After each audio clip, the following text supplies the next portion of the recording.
بسم اللہ الرحمن الرحیم۔ السلام علیکم۔ جب حضرت سیدہ خدیجۃ الکبریٰ پر نزع کا عالم طاری ہوا تو نبی کریم صلی اللہ علیہ وسلم نے فرمایا، کیا سکرات موت کی شدت تمہیں ناگوار ہے؟ واللہ تمہارے لیے یہ شدت مفید ہے۔ ہاں، جب تم جنت میں اپنی سوتوں کے یہاں پہنچو تو انہیں میرا سلام کہنا۔ حضرت مریم بنت عمران، حضرت آسیہ بنت مزاحم اور حضرت ام کلثوم ہمشیرہ حضرت موسیٰ علیہ السلام کو میرا سلام پہنچانا۔ وہ بولیں، بہت اچھا، آپ کا سلام پہنچایا جائے گا۔ اسے امام قرطبی نے سورہ تحریم کی تفسیر میں ذکر کیا۔ عرائس البیان میں حضرت موسیٰ علیہ السلام کی ہمشیرہ کا نام مریم مرقوم ہے اور آپ کی والدہ کا نام لوخا بنت باند ابن لادی بن یعقوب علیہ السلام۔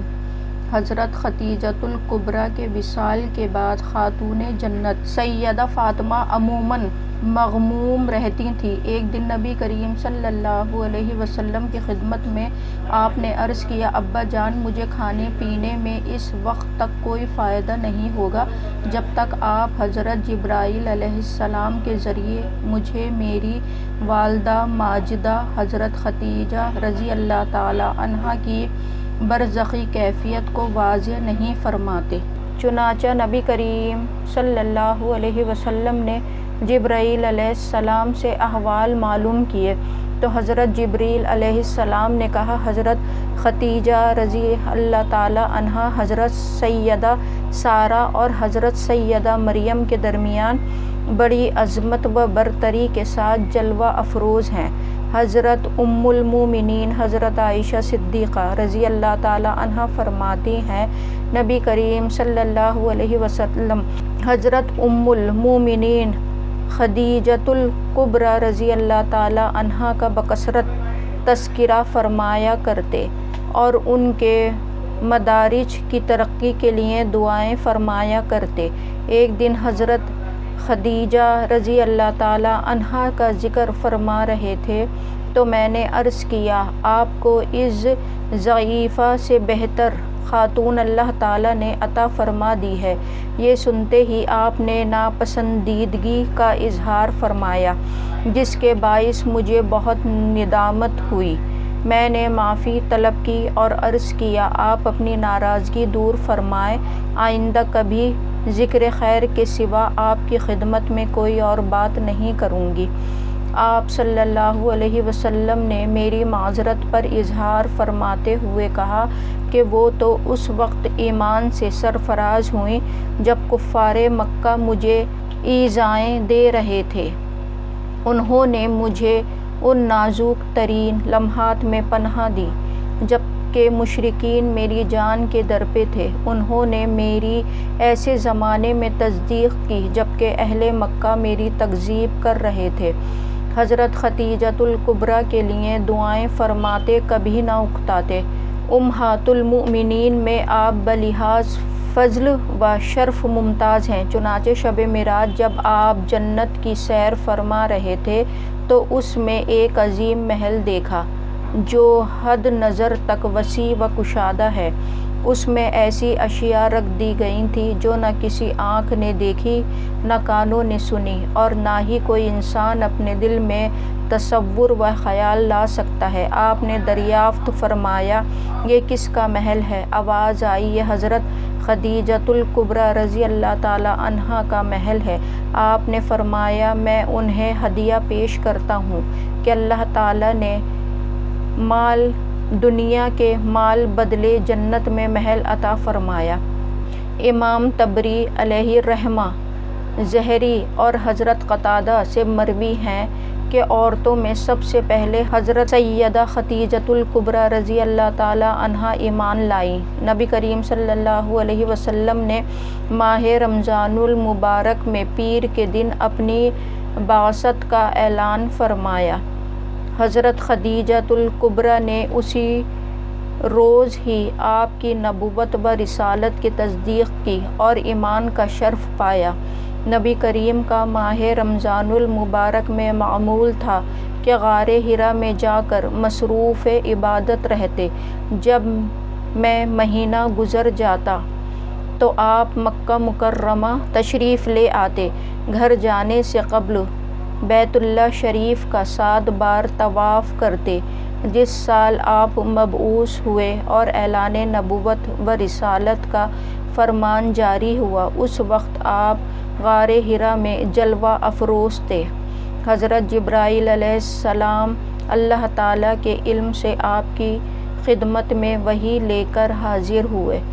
حضور سید عالم صلی اللہ علیہ وسلم نے فرمایا، جنت میں عورتوں سے افضل ترین حضرت خدیجۃ الکبریٰ، حضرت سیدہ فاطمہ زہرا، حضرت مریم بنت عمران، حضرت آسیہ بنت مزاحم ہیں۔ حضرت خدیجہ نے ہجرت سے 3 سال قبل مکہ مکرمہ میں وصال فرمایا۔ جنت اعلیٰ مقام حجون میں آپ کا مزار مبارک ہے۔ آپ نے 65 سال عمر پائی۔ آپ کی قبر شریف میں حضور سید عالم اترے۔ اس وقت تک نماز جنازہ فرض نہیں تھی۔ بعض بیان کرتے ہیں کہ ابو طالب کی وفات کے 3 دن بعد حضرت خدیجہ رضی اللہ تعالی عنہا نے وصال فرمایا۔ ان کے وصال کے بعد قریش آپ کو زیادہ تکالیف پہنچانے لگے۔ طبری کا بیان ہے کہ حضور سید عالم صلی اللہ علیہ وسلم کی تمام اولاد سوائے حضرت ابراہیم علیہ السلام کے حضرت خدیجۃ الکبریٰ رضی اللہ تعالی عنہا سے ہیں۔ مناقب فاطمہ رضی اللہ تعالی عنہا میں ہے کہ حضرت ابراہیم بن محمد ماریہ قبطیہ سے پیدا ہوئے۔ نبی کریم صلی اللہ علیہ وسلم سے پہلے حضرت خدیجہ رضی اللہ تعالی عنہا کے 2 نکاح ہوئے تھے۔ پہلا عتیق بن عائض بن عبداللہ سے اور دوسرا ابو ہالہ سے۔ علامہ قرطبی نے سورہ احزاب کی تفسیر میں بیان کیا ہے کہ ان کا نام زارارہ تھا۔ ان کے ہاں ایک لڑکا پیدا ہوا اور اس نے اسلام کا شرف پایا، چنانچہ وہ کہا کرتے تھے کہ میں والدین، بہن بھائیوں کی نسبت سب سے افضل ہوں۔ میرے باپ رسول کریم ہیں، میری والدہ خدیجہ رضی اللہ تعالی عنہا ہیں اور میرے بھائی قاسم اور میری ہمشیرہ فاطمہ رضی اللہ تعالی عنہا ہیں۔ بصرہ میں ان کا انتقال ہوا۔ جنازے میں لوگوں کا بے پناہ ہجوم تھا، اس لیے وہ رسول کریم صلی اللہ علیہ وسلم کے ربیب ہیں۔ بعض نے کہا کہ آپ جنگ جمل میں شہادت سے سرفراز ہوئے۔ ایک مرتبہ حضرت خدیجہ الکبریٰ رضی اللہ تعالی عنہا نبی کریم صلی اللہ علیہ وسلم سے عرض گزار ہوئیں، یا رسول اللہ صلی اللہ علیہ وسلم، جب حضرت جبرائیل علیہ السلام آپ کی خدمت میں حاضر ہوں تو مجھے بھی دکھائیے گا۔ چنانچہ جب جبریل علیہ السلام آئے، حضور سید عالم صلی اللہ علیہ وسلم نے فرمایا، خدیجہ ادھر آؤ اور میرے دائیں ران کے قریب بیٹھ کر دیکھ لیجیے۔ چنانچہ انہوں نے ایسا ہی کیا۔ آپ نے دریافت کیا، تم جبرائیل کو دیکھ رہی ہو؟ عرض کیا، ہاں۔ پھر آپ نے کہا، بائیں طرف دیکھو، اور پھر سامنے کی طرف سے دکھایا۔ حضرت خدیجہ رضی اللہ تعالی عنہا نے جبرائیل کو دیکھتے ہی عرض کیا، یا رسول اللہ صلی اللہ علیہ وسلم، یہ واقعی جبرائیل ہیں، شیطان ایسی صورت اختیار نہیں کر سکتا۔ پھر حضرت خدیجۃ الکبریٰ رضی اللہ تعالی عنہا نے لباس تبدیل کیا اور اپنے چچا زاد بھائی ورقہ بن نوفل کے پاس گئیں، ان سے آپ کی تمام کیفیات بیان کیں۔ وہ بولے، خدائے قدوس کی قسم جس کے قبضے میں قدرت میں میری جان ہے، بخدا اگر تم ان باتوں میں سچی ہو تو سمجھ لو یہ وہی ناموس اکبر آئے تھے جو حضرت موسیٰ علیہ السلام کے پاس آیا کرتے تھے۔ پھر ورقہ بن نوفل آپ صلی اللہ علیہ وسلم کی خدمت میں حاضر ہوئے اور آپ کے سر اقدس کو چوم لیا۔